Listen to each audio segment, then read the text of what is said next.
Morning. So this is day 2 of the shed roof rebuild. So you can see yesterday we got everything demoed and we found an existing 2x8 ridge.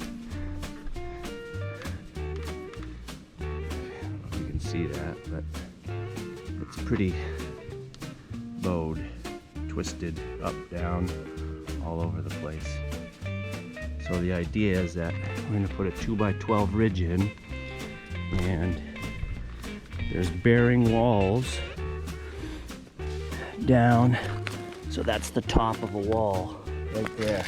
That's a top plate. And then there's another one right in here.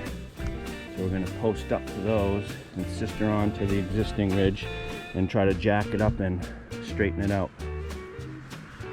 So that's where we're at.